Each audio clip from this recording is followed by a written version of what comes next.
প্রয়োজনে আমি জমি বিক্রি করব, লোন নিব, তাও তোমাকে কষ্ট দিতে পারবো না। বাবা প্লিজ। এই বিষয়ে আমি কোনো কথা বলতে চাইছি না ঈশা। মুজাহিদ হাসান বেরিয়ে গেলেন। ঈশার প্রচন্ড রাগ হচ্ছে বাবার একঘেয়েমি জেদ দেখে। আটতলা বিল্ডিং এর উপর থেকে স্বচ্ছ কাজ ভেদ করে ব্যস্ত শহরটা দেখছে ঈশা। তার মুখোমুখি বসে আছে তিয়াস। রেস্টুরেন্টটা নিরিবিলি, মনোরম পরিবেশ। ঈশা, খাবারটা মুখে তুলে নাওনি যে? তিয়াসের প্রশ্নের প্রতি উত্তরে মিষ্টি হাসে সে। আকাশটা আজ স্বচ্ছ নীল। এত সুন্দর পরিবেশেও ঈশার আজ মন খারাপ, ভাবা যায়? তুমি কি আমার সাথে ফ্রি হতে পারছো না সেদিন? তিয়াসকে ইশারায় থামিয়ে দেয় ঈশা। আমি ঠিক আছি তিয়াস, আসলে আজ আমার মনটা ভালো নেই। বাবার সাথে একটু তর্ক হয়েছে, এইটুকুই। দুজনের মাঝে ভিড় জমালো নীরবতার। তিয়াস খাওয়ার মাঝে মাঝে ঈশার খেয়াল রাখছে। ঈশাও চুপচাপ খাবার খাওয়ায় ব্যস্ত। ঈশাকে আজকে দুপুরের খাবারটা তিয়াসের সাথে করার অনুরোধ করা হয়। না চাইতো তিয়াসের বারবার অনুরোধে এখানে আসতে হলো তার। সেদিন চিলেকোঠার ঘরে বন্দি হলে কি করে বললে না তো? আমি তো বলেছিলাম আমাকে কে বন্দি করেছে, আমি দেখিনি। বিষয়টা আমার কাছে অদ্ভুত লাগলো ঈশা। আমার কাছে নয়। বলেই হেসে ফেললো মেয়েটা। তার হাসিতে হাসলো তিয়াস। দুজনের কথা চলল দীর্ঘক্ষণ। তিয়াসের কথার আড়ালে কোথায় যেন হারিয়ে গেল ঈশার মন খারাপরা। দুপুরের খাবারটা বাইরেই খাবে বলে সিদ্ধান্ত নেয় ঈশান এবং রাসেল। দুই বন্ধু মিলে যথারীতি তাদের পছন্দের রেস্টুরেন্টে চলে আসে। আশেপাশে পরখ করতে ঈশানের চোখে পড়ে তিয়াসের মুখ। তার মুখোমুখি একটা মেয়ে। বেশ কিছুক্ষণ ঈশান বুঝতে পারলো মেয়েটা ঈশা। মনে মনে তাচ্ছিল্য হাসলো ঈশান। রাসেলের দিকে তাকিয়ে অবজ্ঞার সুরে বলে, দেখছিস, বড়লোক ছেলে পেয়েছে আর অমনি পা চাটতে শুরু করেছে। ঈশান, এভাবে বলছিস কেন? তিয়াশা আর ঈশার সম্পর্ক বেশ ভালো, ওরা বন্ধুর মতো। তুই ঈশার নামে এত সাফাই গাইছিস কেন? আমি যেটা ঠিক সেটাই বলি। পক্ষপাত করার স্বভাব আমার নেই। ও আচ্ছা, তবে এবার সময় এসেছে। কিসের সময়? রাসেলের প্রশ্নের জবাব দেওয়ার প্রয়োজন মনে করলো না ঈশান। পরিপূর্ণ মনোযোগ খাবারে দিয়ে রাসেলকে উপেক্ষা করে গেল। ঈশানের জেদ সম্পর্কে রাসেলের ভালোই ধারণা আছে, তাই দ্বিধাদ্বন্দ্বে হাঁসফাঁস করছে সে। শার্টে চাটনি পরায় ওয়াশরুমের দিকে দ্রুত চলে যায় তিয়াস। ঈশা একা বসে তিয়াসের অপেক্ষা করছিল। সামনে থাকা খাবার একটু একটু করে মুখে তুলে আশেপাশে তাকিয়ে পরখ করছে। কয়েক হাত দূরে ঈশানকে দেখে দিনের আকাশে চাঁদ দেখার মতো আশ্চর্যজনিত চোখে তাকায়। ঈশান মুচকি হেসে এগিয়ে আসে ঈশার পাশে। কেমন আছেন ম্যাডাম? দিনকাল ভালো যাচ্ছে? ভালো যাচ্ছিল, তবে আপনাকে দেখে মনে হচ্ছে না দিনটা আর ভালো যাবে। তাই নাকি? এভাবে বলবেন না। যার পাশে হ্যান্ডসাম টাকাওয়ালা ছেলে বসা থাকে তার দিন খারাপ যায়। এরপর নিশ্চয়ই শপিংয়ে যাবেন। তিয়াসকে উদ্দেশ্য করে ঈশাকে ফোরন কেটে কথাটি বলে থামলো ঈশান। মানে কি বলতে চাইছেন? যা দেখছি তাই বললাম। তিয়াসের সাথে প্রেম প্রেম সম্পর্ক চলছে নাকি? তা মুজাহিদ হাসান জানেন তার মেয়ে বড়লোক ছেলে পটিয়েছে। এবার নিশ্চয়ই আমার টাকা পেতে বেশি দেরি হবে না। কি যাতা বলছেন, মুখে লাগাম দিয়ে কথা বলুন। মুখে লাগাম আমার আছে, বরং আপনার নেই বেহাইয়া মেয়ে। মুখ সামলে কথা বলুন, একদম 8তলা বিল্ডিং থেকে ধাক্কা দিয়ে ফেলে দিব।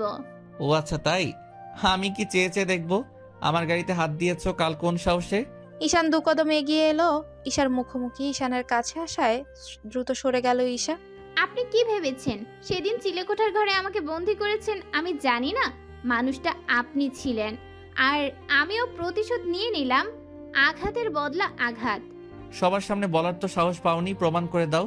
আমি সেদিন দরজা বন্ধ করেছিলাম। প্রমাণের প্রয়োজন নেই, আমি আমার বদলা নিয়েছি। আপনার গাড়ির বেহাল দশা করেছি। আমি কি ছাড়ছি নাকি? আমিও তোমার বেহাল দশা করেই ছাড়বো বেহায়া মেয়ে। একটা জেদি বাজে লোক। কি বললে? ঈশান চিৎকার করলো। তার চিৎকারে আশেপাশে থাকা সবাই ঘুরে তাকালো তাদের দিকে। ঈশা এই সুযোগ পেল ঈশানকে অপমান করার। টেবিলে থাকা টমেটো সসটা ছুঁড়ে ফেললো ঈশানের মুখে। হঠাৎ আক্রমণে ঈশান অবাক এবং হতবাক। রাসেল চোখ বড় বড় করে তাকালো ঈশার দিকে। মেয়েটা বড্ড দুঃসাহসিক কাজ করে ফেলেছে। রেস্টুরেন্টের সবাই থবুনি ঈশানের দিকে তাকিয়ে আছে। কেউ কেউ মুখ টিপে হাসছে। তিয়াসকে আসতে দেখে তার দিকে ছুটে পালালো ঈশা। ড্রাইভিং সিটে বসে আর চোখে ঈশার দিকে বারবার তাকাচ্ছে তিয়াস। মেয়েটা কেমন ঘামছে। এলোমেলো চুল লেপ্টে আছে গালের পাশে। লম্বা লম্বা শ্বাস টেনে তিয়াসের চোখে চোখ রাখলো ঈশা। গাড়ি থামালেন কেন? তুমি ঠিক আছো ঈশা? তোমাকে দেখে মনে হচ্ছে তুমি ঠিক নেই। আমি ঠিক আছি তিয়াস। Okay fine. ঈশা সম্মতি পেয়ে গাড়ি স্টার্ট দিল। তিয়াস আশপাশ থেকে মুক্ত পেতে জানলার বাইরে দৃষ্টি সরিয়ে নেয় ঈশা। তবে তিয়াসের সংশয় এখনো কাটলো না। ঈশানের সাথে ঈশার কি নিয়ে ঝামেলাটা হলো সেটা জানা জরুরি হয়ে পড়েছে। ঈশা, ঈশানকে সত্যটা ছুঁড়ে মারা রোলের কেন? তোমাদের মাঝে কি নিয়ে বিবাদ চলছে বলা যাবে কি? এই ভয়টাই পাচ্ছিল ঈশা। তিয়াসকে সে কিছুতেই বলতে চায় না ঈশানের সাথে তার দা কুমড়ো সম্পর্কের কথাটা। টাকা ধার নেওয়ার বিষয়টা তো আরও না। তিয়াস কিছু মনে করো না, এই কথা অন্যদিন তোমায় বলবো, তবে এখন বলতে পারবো না। সমস্যা নেই, আমি তোমার বন্ধু যখন ইচ্ছে তুমি আমার বলতে পারো। আরেকটা উপকার করবে? বলে ফেলো। রুমা আপুকে এইসব সম্পর্কে কিছু বলবে না প্লিজ, এটা আমার অনুরোধ। যথাজ্ঞা, আমি কাউকে কিছু বলবো না। একের পর এক কল করেই যাচ্ছে রাসেল। তার কল ধরার মতো ইচ্ছে নেই অনুর কাছে। তাই তো বিরক্ত হয়ে সাইলেন্ট মোডে রেখেছিল আধা ঘন্টা। কিন্তু লাভ হলো কি? এই বান্দা তো দাদারসে ফোন করেই যাচ্ছে। চরম বিরক্ত হয়ে ফোন তুলল অনু। কি সমস্যা আপনার? তোমাদের কি সমস্যা সেটা বলো। গতকাল কোন সাহসে ঈশানের গাড়িতে গোবর লাগিয়েছিলে? কোন সাহসে ঈশান ঈশাকে বন্দি করেছিল? দুই ফ্রেন্ডের একই উত্তর। বাহ। তা আপনি কি অন্য কিছু আশা করেছিলেন মিস্টার রাসেল? শুনো, তর্ক করবে না। ঈশা আজ ঈশানের গায়ে শ্বাস ছুড়ে দিয়েছিল, আর এটা নিয়ে ঈশান ভীষণ রেগে আছে। তাই আমি সামলাতে পারবো কিনা জানি না। যে কোনো সময় ঈশার উপর হামলা হতে পারে। ঈশান শাহরিয়ার এই দুঃসাহস করুক, তাহলে আমার একদিন আর তার একদিন। আমার ফ্রেন্ডের গায়ে যদি একটু টুকাও লাগে তাহলে কিন্তু সুনামি বয়ে যাবে। ও তাই? আগে নিজেকে বাঁচান মিস অনু। সন্ধ্যের পর মুজাহিদ হাসান আজ বাইরে গেলেন না। তিনি ঘরে থাকবে বলেই সিদ্ধান্ত নেন। হাসিন এবং ঈশার ফুফু আতিয়া এসেছে, তাদের সাথে টুকটাক আলোচনা সারছেন মুজাহিদ। ঈশার মা সুলতানা ঈশার হাতে হাতে কাজে এগিয়ে দিচ্ছেন। মেয়েটা গরম গরম ডিম চপ ভেজে বড় একটা প্লেটে পরিবেশন করে। ছোট্ট পিরিচ নামিয়ে টমেটো সস ঢালতেই ঈশানের কথা মাথায় আসে ঈশা। মেয়েটা ঠোঁট চেপে হেসে নিজেকে সংযত করে নেয়। হঠাৎ ঈশার লুকিয়ে হাসার কারণটা বুঝে এলো না সুলতানা। আর চোখে মেয়ের দিকে তাকিয়ে থাকলেন। বললেন, কি রাম্মু হাসছিস কেন? মায়ের প্রশ্নে থতমত চোখে তাকায় ঈশা। এখন সে মাকে কি বলবে? সে কি বলবে ঈশানকে চরম অপদস্থ করেছে? না থাক, কথাটা বরং এড়িয়ে যাক। অনুর কথা মনে পড়ে হাসছি আম্মু। মেয়েটার ডিম চপ পছন্দ করে। এই ডিম চপ নিয়ে একবার হাস্যকর কাণ্ড ঘটেছিল। তাহলে তুই আরো কয়েকটা বেজে অনুর জন্য নিয়ে যা, আমি ওই দিকটা দেখছি। বারণ করলো না ঈশা। ফ্রিজ থেকে ফ্রোজেন করা কয়েকটা চপ নিয়ে ভাজতে শুরু করলো। অনেকদিন পর বাসার বাইরে বের হবে সে। রাসেলের সতর্কতা অনুযায়ী ঈশান তার উপর বড্ড রেগে আছে। তাই তো ভার্সিটি যাওয়া হচ্ছে না বেশ কয়েকদিন। ঈশান যদি একবার তাকে ধরতে পারে তবে ইহজন্মে শিক্ষা দিয়ে ছাড়বে। ঈশাদের ফ্ল্যাটের পাশের ফ্ল্যাটে থাকে অনু, তাই আসা যাওয়া চিন্তায় পড়তে হয়নি তাকে। অনুদের বাসায় গিয়ে দুজন একসাথে আড্ডা দিচ্ছিল। তাদের আজকের পরিকল্পনা ঈশা অনুদের বাসায় থাকবে সারা রাত। তারা মুভি দেখবে। তাদের আলোচনার মাঝে ঈশার ফোনে রুমার কল আসে। রুমার নামটা ভেসে উঠতে খানিকটা ঘাবড়ে গেল ঈশা। ঈশান আর রুমা কাজিন, সেদিক থেকে নিশ্চয়ই ঈশান রুমাকে তার নামে অভিযোগ জানিয়েছে। ভেবেচিন্তে ফোন তুলল না ঈশা। এভাবে একবার না দুবার তিনবার ফোন কেটে গেল। ঈশার ঘাবড়ানো চেহারা দেখে বড্ড বিরক্ত হলো অনু। ফোনটা তো লিসু, তোর বর্ণনা মতে রোমা আপু বড্ড ভালো, তাকে এড়িয়ে যাচ্ছিস কেন? ঈশান যদি কোনো প্যাচ লাগায়? এত অগ্রিম ভাবিস কেন? ফোন তোল। বুকে পাথর দিয়ে ফোন তুলল ঈশা। অপর পাশ থেকে যেন হাফ ছেড়ে বাঁচলো। রুমা একটা মানুষকে এতবার ফোন করতেও বিরক্ত আসে। ধরা গলায় রুমাকে সালাম করলো ঈশা। দুজনের কুশল বিনিময় শেষে মূল কথায় ফিরল রুমা। তুমি ঠিক আছো ঈশা? হ্যাঁ আমি ঠিক আছি আপু। কাল আমার বাসায় আসবে ঈশা। বাসা যাওয়ার কথা শুনে কলিজাটা মোচড় দিয়ে উঠল ঈশার। এটা কি কোনো ফাঁদ? ঈশান শাহরিয়ার ফাঁদ এটেছে নাকি? ঈশাকে নিয়ে কি প্রতিশোধ তুলবে? ভয়ে হাঁসফাঁস বেড়ে গেল মেয়েটা। তার দিক থেকে কোনো সম্মতি না পেয়ে ভ্রু কুচকালো রুমার। ঈশা শুনতে পাচ্ছ? হ্যাঁ আপু বলুন। আসবে কাল? ঈশা কি বলবে ভেবে পেল না। অনুটাও ডিমের চপে মন দিয়েছে যে যেন দুনিয়ার কোনো কথাই কানে তুলছে না সে। কাল কেন যেতে হবে আপু? সেদিনের ঘটনার জন্য আমি ভীষণ লজ্জিত। আমি চাইছি আগামীকাল সারাটা দিন তোমার সাথে কাটাবো। আসবে ঈশা? রুমার আবদারে ফোরন কাটতেই পারল না ঈশা। না চাইতেও সে সম্মতি দিয়ে দিল সে কাল যাবে। ইদানিং অনুর এড়িয়ে যাওয়াটা সহ্য হচ্ছে না রাসেলের। যেদিন থেকে ঈশান আর ঈশার ঝগড়া শুরু হয়েছে সেদিন থেকে অনু রাসেল নামক মানুষটাকে সম্পূর্ণ অগ্রাহ্য করছে। ফেসবুকে প্রায় 7-8 মাসের পরিচিত অনু এবং রাসেলের দুজনের বন্ধুর মতো বেশ ভালো সম্পর্কেও ছিল। এই ব্যাপারে অবশ্যই ঈশা জানতো না। ঈশা শুধু জানতো অনু তার ক্রাশের সাথে নিয়মিত চ্যাটিং করছে। সেই ক্রাশটা যে রাসেল তা খুনাক্ষরেও টের পেল না ঈশা। হাতের কাজ শেষ করে অনুকে একের পর এক ফোন করেই যাচ্ছে রাসেল, অথচ মেয়েটা এড়িয়েই যাচ্ছে। কেউ ইগনোর করলে এতটা কষ্ট হয়, এতটা হাসফাস লাগে, আগে জানা ছিল না রাসেলের। মেয়েটা তাকে পাগল করে ছাড়বে। রাসেলের অস্থিরতা কমিয়ে ফোন তুলল অনু। অনু, ফোন তুলছো না কেন? কেন ফোন আসছে বিরক্ত হচ্ছ? বুঝতে পারছিস না? আগে তো বিরক্ত হতো না। গলা ধরে এলো রাসেলের। অপরদিকে অনু নিশ্চুপ। রাসেলের অনুভূতি বুঝতে পেরেও না বুঝার ভান ভাবে সে। শোনেন, আমাদের অতীত আর বর্তমান সম্পূর্ণ আলাদা। তুমি ঈশানের কারণে আমায় ইগনোর করছো, তাই না? যে আমার ফ্রেন্ডকে কষ্ট দেয় তাকে আমি আমার জীবনে রাখি না রাসেল। আমি ঈশাকে কষ্ট কখন দিলাম? তোমার বন্ধুই দিয়েছে। আমি সবসময় ঈশানকে চোখে চোখে রাখি। ঈশার ক্ষতি হওয়ার আগে তোমাদের সতর্ক করি, তারপরেও এমনটা বলবে? আমার এখন কথা বলতে ইচ্ছা করছে না রাসেল, ফোনটা রাখলাম। মুখের উপর ফোন রেখে দিল অনু। রাগে যেতে ফোনটা ছুঁড়ে ফেললো রাসেল। তখনই দরজা দিয়ে আসতে দ্রুত হাতে ফোনটা ক্যাচ করে ঈশান। এই এই এই কিডনি ছুঁড়ে ফেলেছিস কেন? ঈশানের প্রশ্নে সন্ধিহান চোখে তাকায় রাসেল। কিডনি মানে? এটা আইফোন। দরজা খুলতে ঈশাকে দেখে ঈদের চাঁদ দেখার মতো আনন্দে আত্মহারা রুতবা। মেয়েটার খুশি দেখে চাপা হাসলো ঈশা। মেয়েটার হাত ধরে এগিয়ে গেল রুমার কাছে। আজকে ঈশা একা আসেনি, তার সঙ্গ দিয়েছে অনু। রুমার সাজানো ছোট্ট সংসারটা অবাক চোখে পরখ করছিল অনু। ঈশার কানের কাছে মুখ নিয়ে বিস্মিত স্বরে বলল, এরা কি শৌখিন রে ইস্যু? সব টাকা টাকা টাকা থাকলেই সব সম্ভব, তাই না রে? তো তুই বিয়ে কর, টাকাওয়ালা ছেলে। একটারে পেলে তো হইতই, গলায় ঝুলে পড়তাম। অনুর কথায় ঠোঁট টিপে হাসলো ঈশা। রুমাকে আসতে দেখে দ্রুত নিজেকে সংযত করে নেয় অনু। রুমার পেছন পেছন দৌড়ে কক্ষে ফিরল রুতবা। মেয়েটার হাত ধরে একটা ট্যাব দূর থেকে বোঝা যাচ্ছে কারোর সাথে সে ভিডিও কলে কথা বলছে।